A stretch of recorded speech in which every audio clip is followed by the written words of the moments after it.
je dors dans Django. Oui, j'ai pas mal changé de rythme depuis quelques temps. Et oui, comme tu peux le voir derrière moi, je suis au camping en plein hiver avec un van aménagé qui n'est pas du tout aménagé, en tout cas pas du tout fini. Du coup, l'idée de cet épisode, c'est d'expliquer pourquoi il y a eu un gros silence radio sur YouTube. Et bah, tu vas le deviner, c'est largement dû au fait que j'ai complètement changé de rythme de vie et que je suis partie au camping. Je t'explique tout ça dans cette vidéo, mais avant, je finis le tour avec Falco. Je vais petit déjeuner et je t'explique tout ça. Allez, avance dans le couloir.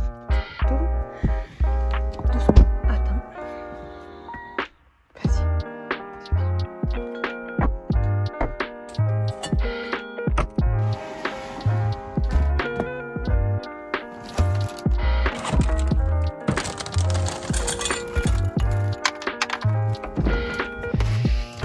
Oui, depuis quelque temps, je bois direct à la bouteille parce que je petit déjeune sur le lit et j'ai eu un sacré accident. J'ai renversé tout mon verre de jus de clémentine sur le lit, sur la couette.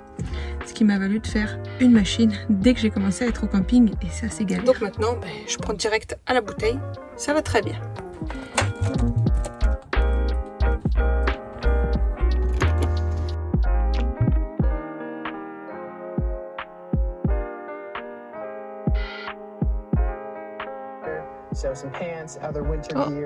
Oh, bonne idée. On a le même.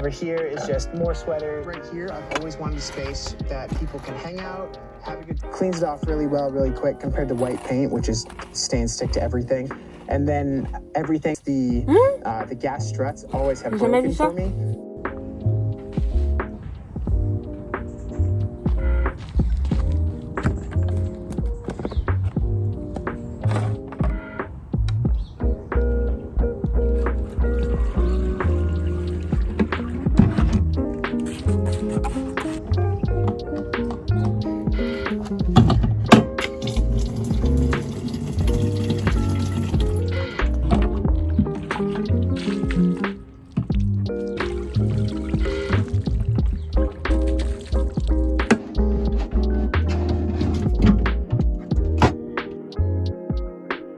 Bon, tu l'as vu, depuis un mois, j'ai pas posté énormément de vidéos. Alors déjà parce qu'il y avait bien sûr les fêtes du mois de décembre et parce que du coup ça a été un gros changement de vie et de rythme puisque j'ai atterri dans un camping, je te le disais ce matin. Voilà, à la base, j'avais atterri chez mes parents au mois de décembre pour finir le van. Tu l'avais vu sur Instagram, j'ai eu quelques problèmes pour terminer le van à l'extérieur. C'est-à-dire que je me suis fait déloger par la gendarmerie une fois parce qu'ils avaient vu que je faisais les travaux à l'extérieur et j'arrivais pas à trouver en fait de spot où je pouvais bricoler mon van. Ensuite, voilà, j'ai la trentaine, donc revivre chez ses parents, etc. Ça demande quelques petits ajustements. Bref, j'avais besoin de me retrouver en solo et de trouver surtout un emplacement pour terminer Django parce que j'en avais marre en fait de tout le temps devoir bouger de spot et de possiblement avoir une amende ou me faire évacuer en 30 secondes parce que je dérange ou parce que je n'ai pas le droit. Du coup, je me suis retrouvée en camping, comme à Montpellier, je sais pas si tu te souviens pour la peinture Raptor. Le camping est normalement fermé à cette époque, on est en plein hiver, mais le gérant, je lui ai expliqué la situation et il m'a dit « Ok, pas de souci, je vous ouvre juste pour vous. Vous payez 1 mois, 2 mois, c'est en mensuel quand tu es entre guillemets résident à l'année. Et du coup, vous vous mettez au fond du camping et vous pouvez finir votre van tranquillement sans devoir être délogé en fait. » Donc ça a été un poids énorme à enlever, c'est-à-dire que je n'ai plus besoin de bouger pour terminer Django. Je peux faire mes travaux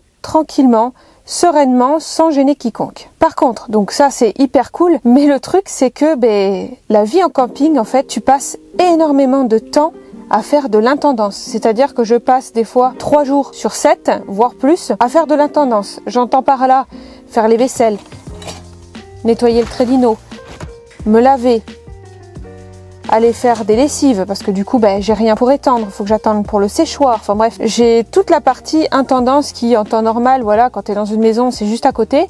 Là il faut se déplacer parce que j'ai absolument rien dans Django, c'est vraiment le strict minimum. J'ai le meuble cuisine mais il n'y a rien qui est fonctionnel à part le frigo, donc du coup j'ai dû composer avec ça. Voilà, faire les dîners, ça prend des plombes parce que du coup j'ai qu'une plaque et qu'il faut aller direct faire la vaisselle qui est à 300 mètres de là où je suis, mais tu vois, aller faire des allers-retours, faire la vaisselle dans le froid, parce que l'eau, elle n'est pas chauffée. Bref, tu t'arrives à faire ta vaisselle dans la douche parce que c'est la seule eau chaude que tu peux trouver. C'est compliqué. Ensuite, Django, ça reste quand même un petit espace où je suis déjà avec Falco.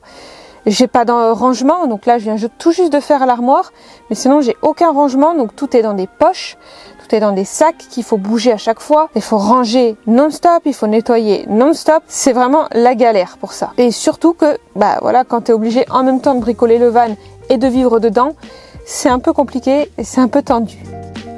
Mais dans les choses négatives, tu peux toujours tirer du positif. C'est mon mindset, c'est ma façon de penser. Déjà là, j'ai été aidée clairement par le gérant du camping parce qu'il n'était pas obligé de me laisser rentrer. C'était fermé, donc ça, un grand merci à lui, à l'entraide qu'il peut y avoir dans le monde entre guillemets de la van life. Deuxième chose, on s'est fait des tonnes de copains ici. Falco, le premier, il a tout plein de copains gros chiens avec qui il peut jouer, avec qui il peut dire bonjour, enfin bref.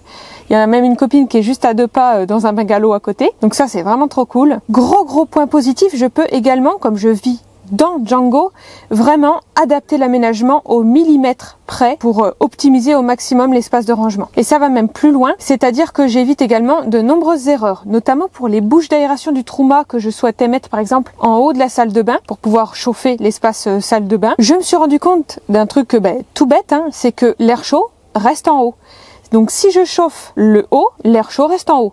Par contre, si je chauffe le bas, ça chauffera l'entièreté de la douche. Et ça, j'aurais fait la grosse boulette de placer la grille d'aération du chauffage trop en haut. Il faut vraiment qu'elle soit au bas du camion pour pouvoir réchauffer tout l'espace intérieur de l'habitacle. Voilà, donc c'est des toutes petites choses qui font que en même temps, je me rends compte de certaines choses, je me rends compte de si Falco a besoin de plus d'espace, moins d'espace, de quel rangement je vais avoir besoin, où est-ce que je vais placer chaque chose. Niveau cuisine, qu'est-ce que j'ai besoin, parce qu'au final, j'ai pas besoin de grand-chose, j'ai un wok et basta quasiment. Vraiment, j'ai pas besoin de beaucoup, même niveau vêtements, je me rends compte qu'au final, je peux me passer d'énormément d'affaires à moi. Donc c'est vraiment cool parce que sans ça, sans ce test et sans être dedans avec rien, tu peux pas voir en fait comment optimiser ton van. C'est ce qui m'avait manqué sur mon premier fourgon. Je ne trouvais pas en fait une optimisation qui soit vraiment adéquate à mes propres besoins. Donc là, le fait d'être dedans, je sais exactement ce qu'il me faut et où il me faut chaque objet, chaque espace de rangement. Donc ça, c'est un conseil pour toi si tu es en train d'aménager. Arrête un petit peu avant de l'aménager à fond et teste pendant une semaine, 15 jours, un mois comme moi, dans des conditions un peu extrêmes, entre guillemets. C'est vraiment ultra utile. Et j'ai tellement rien dans le van que franchement, dès que je fais une petite modification, là par exemple, je vais t'emmener avec moi juste après pour faire les rayonnages de l'armoire. Dès que je fais une petite modif, je suis ravie. Donc je me dis, si j'ai rien et que je suis bien, mais dès que je vais faire un truc en plus dans le van, ça va être trop génial. Ensuite, j'avais la grosse interrogation de savoir si Falco, il allait aimer rester dans le van. C'est quand même un petit espace, même s'il a vraiment tout le couloir plus sous le lit pour pouvoir circuler. Et franchement, c'est une réussite. Il adore, il dort, mais il a jamais aussi bien dormi quelque part. Il ronfle, etc. Je suis ultra contente parce que c'est une énorme interrogation qui s'en va dans ma tête. Je sais que c'est le rythme de vie qui lui convient. Pour ceux qui savent pas, voilà, Falco, c'est un chien épileptique. Et normalement, les chiens épileptiques, on va te dire qu'ils aiment pas trop les changements. Il faut rester dans un cadre bien défini. Et en fait, pas du tout pour Falco. La preuve, là, il refait plus aucune crise. J'ai aussi son traitement médicamenteux à côté. Mais en attendant, il kiffe parce que, en fait, je le vois tout simplement heureux. On se fait des méga balades et lui, quand il rentre dans le van, il dort. En fait, il est trop content. Il prend son petit oreiller et il va dormir. Et il adore d'être dans son petit cocon, en fait. Il a sa banquette sur laquelle je suis assise à l'heure actuelle. Quand il a envie d'un peu, un truc un peu plus cocooning, il monte sur la banquette et il dort comme un gros bébé.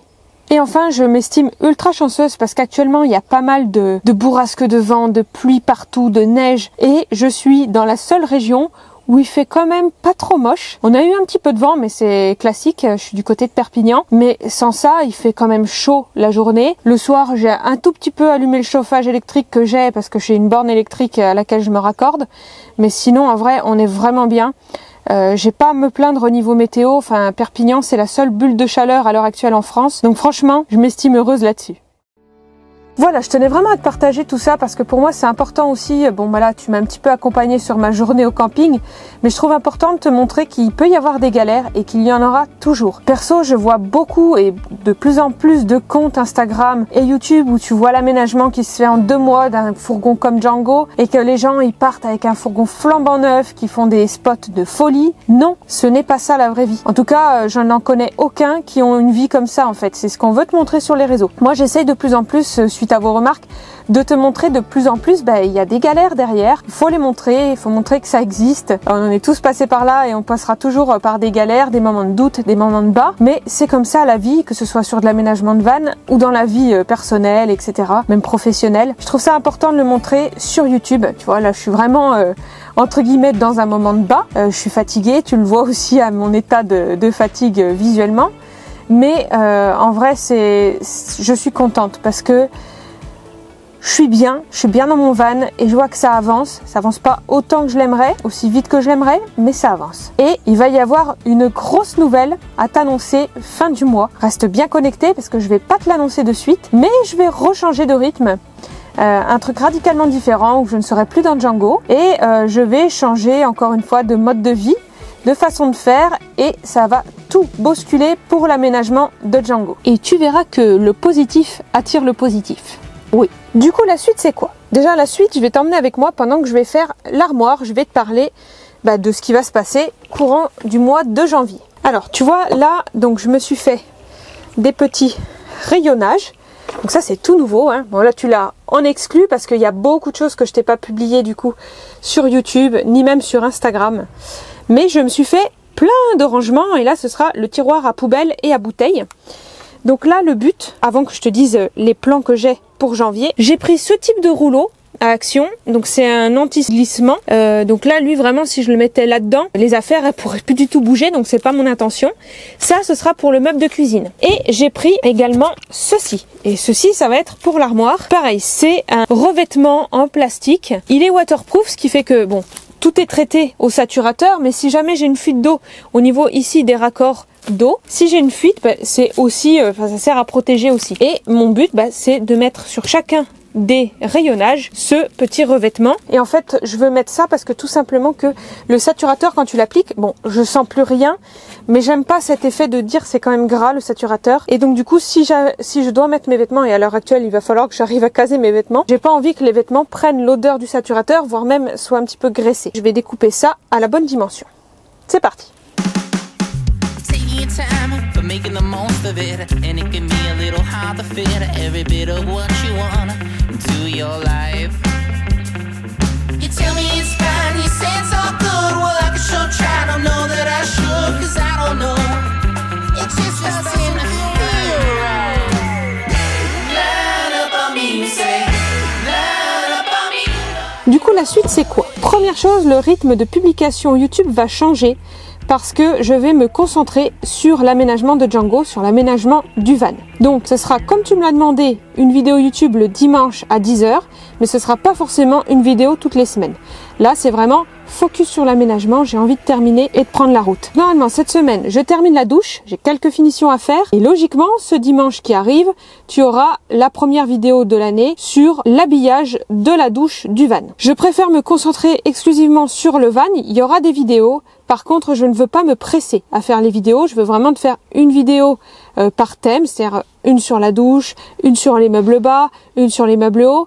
Et je veux pas me presser, je veux que tu aies tout dans la vidéo. Donc, je vais attendre d'avoir tous les éléments pour monter la vidéo et te la poster. C'est pour ça qu'il n'y aura pas forcément une vidéo tous les dimanches. Ça sera plus aussi régulier, mais on ne transigera toujours pas sur la qualité. Donc je le répète, comme tu me l'as dit, ce sera, s'il y a une vidéo, le dimanche à 10 h. Deuxième chose, on va organiser avec un invité de marque le premier live de la chaîne YouTube Le Van à la Française ce vendredi qui arrive à 19 h. Note bien dans ton agenda, si tu veux nous poser avec mon invité de marque n'importe quelle question, tu pourras. L'invité de marque, c'est une deuxième chaîne YouTube sur de l'aménagement de van et de fourgon. J'ai nommé Jonathan de Van Life France. Il va se joindre à moi pour que ce soit encore plus complet. Tu pourras nous poser n'importe quelle question sur l'aménagement de van, sur nos projets pro, sur nos projets perso, etc., sur du VASP, bref, sur n'importe quel sujet ou thématique. On sera là en direct pour te répondre. Donc note bien, ce vendredi qui arrive à 19 h. Troisième chose, il me reste à peu près 15 jours. Là, on est lundi. J'ai une quinzaine de jours encore au camping pour terminer quelques petites choses sur l'aménagement du van.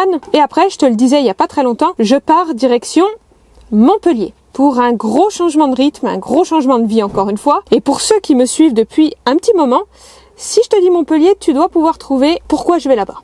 Ouais, je te garde le secret si tu ne trouves pas.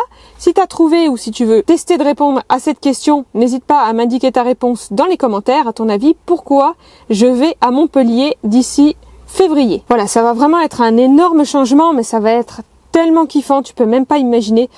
Je peux pas trop te spoiler, mais je pense que voilà, si tu me suis depuis longtemps, tu peux très vite savoir pourquoi et pour qui j'y vais. Bref, ça va être énorme, ça va être gigantissime, mais je t'en dis pas plus. Pour ça, rendez-vous fin du mois dans une vidéo YouTube, parce que je vais t'emmener avec moi dans ce petit périple. Voilà, c'est déjà la fin de cette vidéo YouTube. J'espère qu'elle t'a plu. Je t'ai un petit peu plus amené avec moi au cours de ma journée au camping, etc. Je t'ai expliqué les raisons de mon silence sur YouTube et aussi sur Instagram. C'est une vidéo un peu moins travaillée niveau montage. C'est vraiment pour te dire un petit bilan d'où j'en suis et ce que je vais faire. Et ça face caméra, sans aucun filtre. Du coup, j'espère que ça t'a plu. Je reprends maintenant les commandes sur les réseaux sociaux. On se retrouve très vite pour de nouvelles vidéos sur l'aménagement du van. Et moi, je te dis à vendredi, 19 h pour le live YouTube. Allez, ciao! On appelle ça une loque. L'avantage d'avoir une déco gaine électrique, c'est que tu peux étendre tout ce dont tu as besoin. Donc c'est gaine apparente, c'est tasseau apparent, et ça m'aide vraiment. Tout est calé avec les tasseaux. Et tout est tenu par des cordes au tasseau, aux gaines électriques. Des fois je pends des trucs ici et ici. Je pars à la douche, j'ai gel douche, shampoing, fleur de douche, ma petite serviette, mon pyjama. C'est parti. Mission douche. C'est ce que je te disais, et encore je vais couper là. Genre ça fait quand même des allers-retours à faire. Parfois en pleine nuit. Alors là j'ai attendu qu'il pleuve plus en plus. Mission douche au fin fond. Hop. Moi j'ai mes petites habitudes, je prends celle-ci.